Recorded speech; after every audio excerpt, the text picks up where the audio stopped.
I've had quite a few questions lately about whether or not you can paint your ceramic tile. So if you've been in the store, you'll see that in the back of my store, I have painted my concrete floor. I put a base of concrete paint down. Could have used Fusion, but I had some concrete paint laying around to use up, so I used that. And then I stamped it on the top with Fusion. Incredibly durable. I didn't even seal it.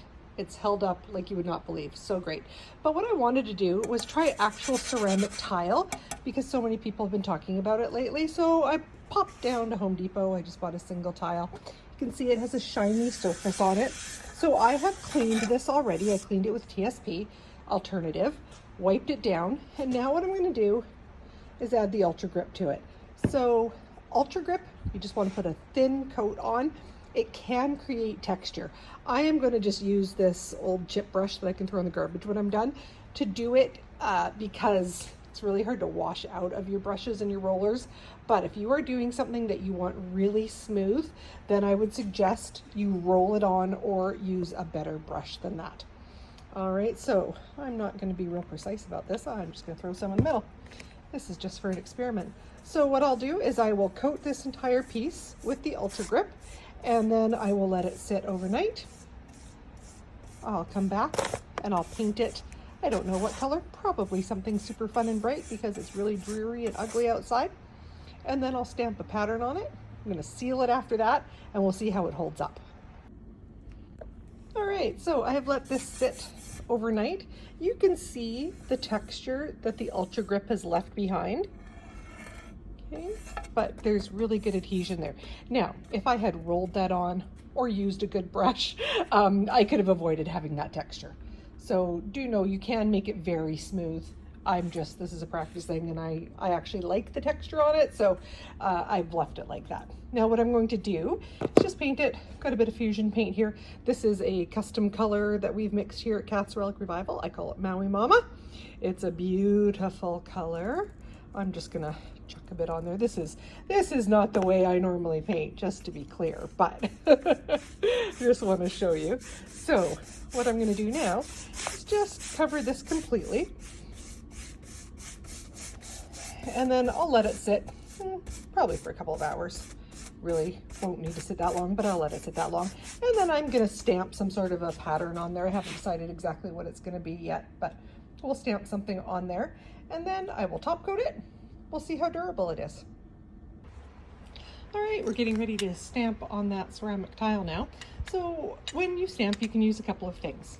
You can use your paint or you can use ink. So for this, I'm going to be using my Fusion Mineral Paint.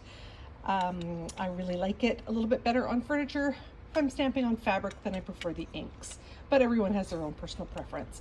So what I do is I pour a little bit of paint in a paper plate, take a brayer, which is just like a really hard roller, take that, get a little bit of paint on it. Gonna load it up, but not too much because you don't want the paint to seep down in between the spaces here. And then you're just rolling lightly over the top. Just want to coat this in paint. Okay, and you want to move fairly quickly. Fusion does dry fast. So if you feel like it's going to take you a little bit of time, it's worth adding a bit of extender into the paint. It gives you a little bit longer working time. Some people like to spray a little water in there. You can do that. I just find with the water, you're going to mess with your adhesion a little bit. And really, that's one of the best qualities of Fusion is its amazing adhesion. So that's not really something you want to mess around with too much. Now, got that. Okay, I should have probably tidied up my workspace before I started this. All right, so again, don't want to spend too much time on this. There we go. All right, oh, let's see if I can stamp one-handed. This will be a trick, hey? So here's my piece, and I'm going to stamp that. All right, well, there was no possible way of me stamping this one-handed, not in actually getting it reasonably centered, even though this is just sort of a sample piece. I still don't want it to look bad. So I'm just lightly pressing down. You can take a clean brayer if you want and roll over it. Sometimes I do that depending on what surface I'm stamping. So we're just gonna push in here. Okay. And then I can probably lift it up one-handed. You can see how it's leaving the design behind. Now, I did a light coat. I wanted just a faint sort of vintage look to it. I am going to push down just a little bit more though. I especially want this center design in here nice. All right, okay, so if I put more paint and if I did really even pressure, like with a brayer, I would get a very defined stamp. That's not what I was looking for on this. So we'll just peel that back now. And generally what you want to do is lift it straight off because you want to be careful not to smudge. But there, man, that looks pretty, hey? All right, so I'm gonna let this dry. What I'm gonna do, so it'll be dry to touch in 30 minutes at the most. What I'm going to do though is let it cure. And that's going to be the important part for the durability. So especially if you're doing a floor or really high traffic piece, really want to take some time to get it cured. Fusion mineral paint takes 21 days to cure completely. After that time, it's waterproof and pretty much bomb-proof. I'm not going to let it sit that long. I'm going to give it a couple days. It's very dry here in Kamloops where I live. It's going to really evaporate quite quickly. So what we want to do before we add a top coat is we want all the moisture to evaporate from it. Okay? If you don't wait and you just slap a top coat on right away, the second it's dry to the touch, you really risk catching that moisture and trapping it under the top coat, which is going to then mess with the adhesion of the paint. All right. So we're going to leave it a couple days. We'll top coat it then. Then we'll leave a couple more days and then we'll do a little durability test. Stay tuned. All right, here is this beauty. It has cured for a couple of days. Really nice. I'm going to now just coat it with a matte coat. So I'm going to use the Fusion Tough Coat in matte. So we also have this in gloss, which is beautiful as well, but I'm going to use the matte for this one. I also am going to use one of the applicator sponges. These are great. This one I've used a couple of times, so I wouldn't use this like this on a piece of furniture, but because I'm just doing this, I'm going to use this one up before I chuck it. I didn't wash it on time. Story of my life. All right, here we go. So again, normally I would pour this into a bowl and then dab that in. Not doing that today.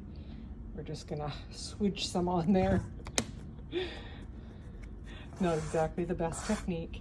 Here we go. Okay, so normally what you would do is put that in a bowl, dip this in, and then wipe along. And you want to do just one nice even stroke. Do not work it back and forth. You'll drag it. There we go. Gorgeous. Okay, we'll let that dry. All right. This has now had just a couple of days to cure. So keeping in mind, I have rushed this process a little bit compared to what you might want to do if you were doing this on a floor for durability. But having said that, when I did my floor in my store, I also rushed that even more than I did this, and it has also been very durable. But here we go. So the base color that I used was the color that we mixed here at the store, and it's mixed from a few different colors of Fusion paint. And then the stamp color is Coral from Fusion, and the stamp itself is the Cubano stamp from Iron Orchid Designs. All right, so that easy. So here we go. I have a coin. Sorry, I also have very messy hands, a lot of paint on them. Here's my coin. Here's this. So this is altogether had 3 days of curing time. All right, so if I take this, and you can see, I can scrape that back and forth, and I'm actually going quite hard. Okay, and you can see it's really not making any marks at all. Okay, and I am pushing hard enough to make my fingertips turn white when I do it. So really durable. Now, I am not saying that it will never scratch, because I'm sure if you dragged a sharp, heavy piece of furniture across it, it would scratch. If you really gouged it and dragged something, it would scratch. But you also would be able to repair that fairly easily. So there is that. There we go. There's our durability test on a ceramic tile.